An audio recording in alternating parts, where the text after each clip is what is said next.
Hello, welcome to another episode of the Awakening Report. I'm your host, Doug Hamp. I have with me two returning guests. They're special guests. Very excited to have them on today. We have Gidon Ariel and Bob O'Donnell from two different sides of the world, but coming from very important theological and also political discussions that we're going to have with them. We had them on several months ago, and we talked about their book, Jubilee Now, and we're going to talk about really two topics today. One, what is happening with the Jubilee, kind of the update, which is going to involve some of the things that are happening with President Trump, as well as moving the embassy in Tel Aviv over to Jerusalem, what their perspective on that. And then we're going to talk about what Jews wish every Christian knew about Judaism. And Gidon has just come out with a new book, and so we're going to discuss those two things. So, hey guys, it's really a pleasure to have you on again. It's always a pleasure Great. to be here, Doug. Yes. Great to be here. Yeah, so Erev Tov over there in Israel. So what time is it over there? It's evening. Yes, and it was evening and it was morning. I think maybe that's the idea. That's right. That's right. Yeah, I think God came up with that line, right? That's a good one. Yeah. So let's start with a hot topic. We'll get to what every Jew wishes every Christian knew about Judaism in just a moment. But you guys wrote a book about the Jubilee, and you were suggesting that this is the time of the Jubilee. So what's happening? Yeah, kind of show that book to us again there. All right. So there's the Jubilee Now. By the way, where can people get that book? You just go to JubileeNowBook.com. JubileeBook.com. Okay. Fantastic. So JubileeBook.com. And kind of just remind us, what was the basic thesis of the book? I'm going to try to get the better, one second. The correct is Jubilee-Now-Book.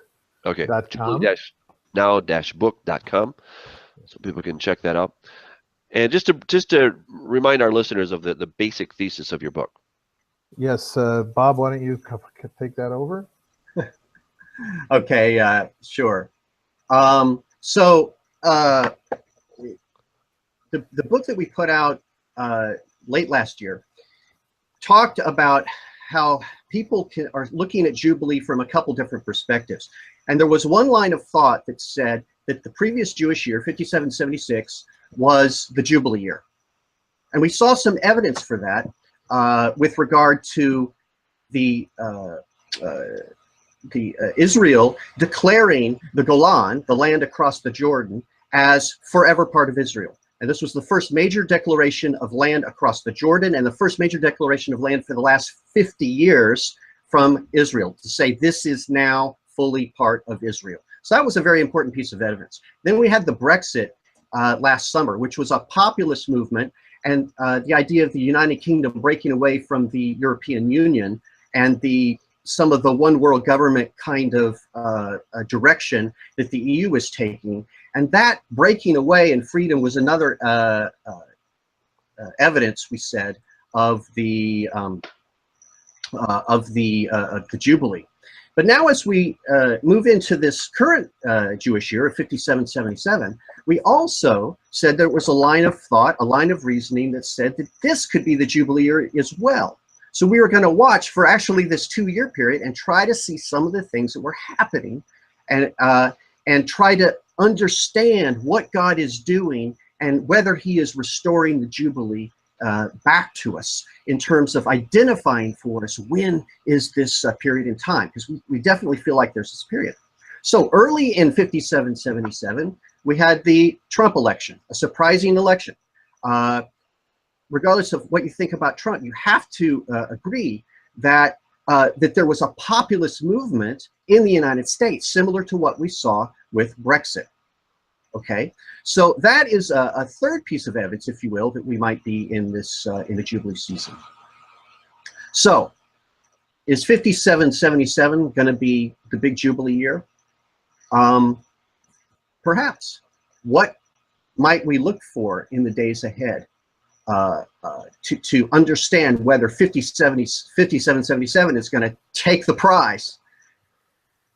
Well, you know, how about if a number of countries begin to step forward and say they're going to begin moving their embassies back to Jerusalem? And the first on that list could be the United States. If the Trump administration decides to do that, then that would be a huge sign, both a blessing for our nation, but also a sign that the world is changing and that many nations are coming into stronger alignment with Israel. Another thing that the Trump administration could do is simpler, and that is just declaring Jerusalem to be the eternal capital of Israel. And they could do that with a proclamation. Wouldn't it be wonderful if they chose May 23rd, Jerusalem Day, to do that? May 23rd of 2017 will be the 50th anniversary of the reunification of Jerusalem. And so that is a pivotal day. People are calling it the Jubilee for Jerusalem. So if something like that happens at the same time, then again, it could be a sign from God, yet another sign that we are in a Jubilee season. So if he were to say that Jerusalem is the eternal capital of Israel, he wouldn't have to necessarily move the embassy, but it would be a declaration to the world that this is what we are recognizing as the capital of Israel. Yes, and it would have implications in the peace process because it would therefore take off the table in future negotiations this possibility of dividing Jerusalem for a two-state solution. Let's see. Wow. And so, Gidon, I just want to ask Gidon, what is the sense in Israel about moving that capital? Are people happy about that? Are they anxious about it? What's the sentiment? I think that everybody is happy about it. There might be some people who are talking relatively negatively about it because it puts Prime Minister Netanyahu in a good light, and we have a very strong opposition here. Surprise, surprise, in the media and in the opposition parties, just like you have in other democratic countries, especially in the media. So since the media is usually against the more nationalistic government, then it makes it seem that there's a lot more people who are against it. But Jerusalem has been the apple of the Jewish people's eye, where we look up into the heavens and pray about for thousands of years. It's been the Jewish people's capital for over 3,000 years. And the very name of Zionism comes from Jerusalem. Our very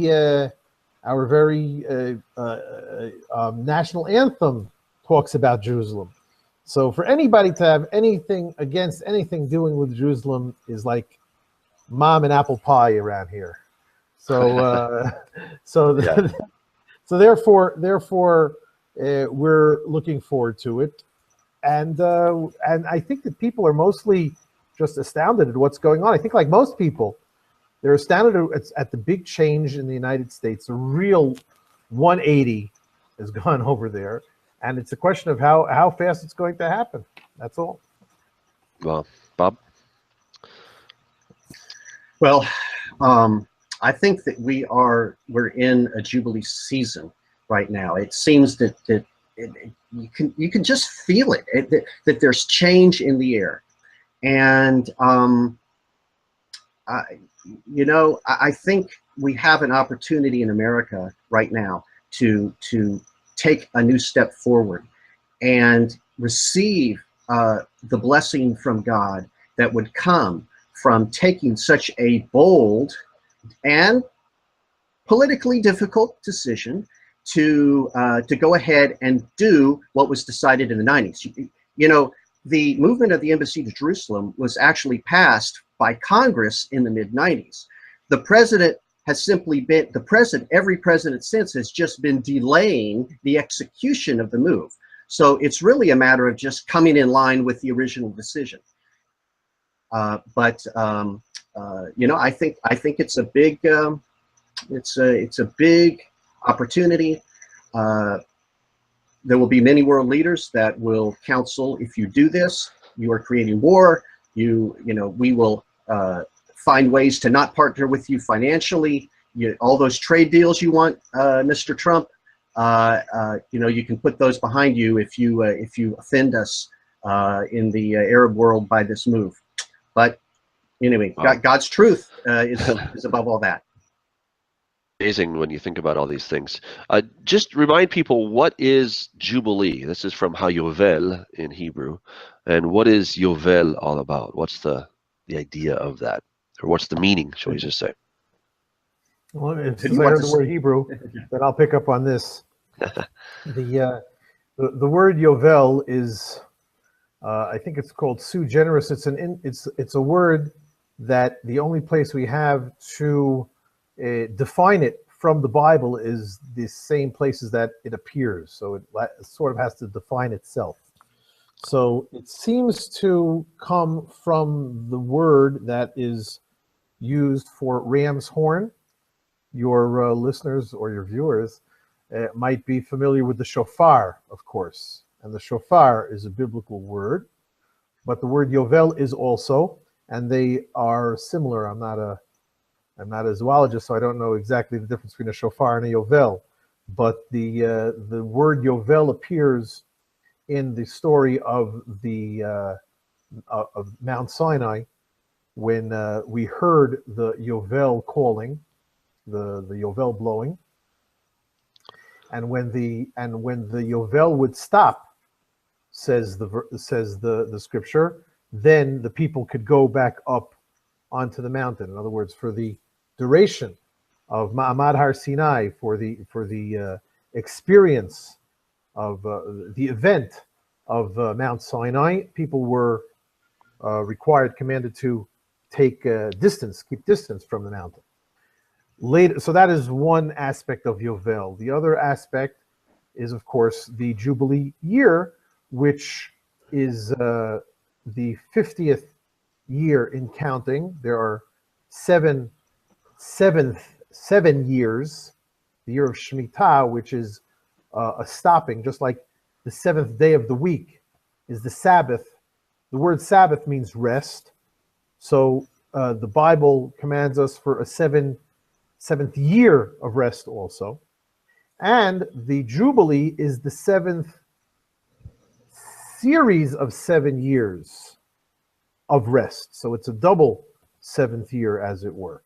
So the idea of Yovel, it's the reason it is called Yovel or Jubilee in the Bible, is because a ram's horn, the Yovel, is sounded in that 50th year to set free all of the slaves. The verse in the Bible is, "You shall proclaim liberty throughout the land through all the inhabitants thereof." Some of your listeners might be familiar with that verse because it is written on the Liberty Bell of the United States, the famous symbol of the United States, which I grew up in the United States, and I learned that verse pretty early in my life because I found it fascinating.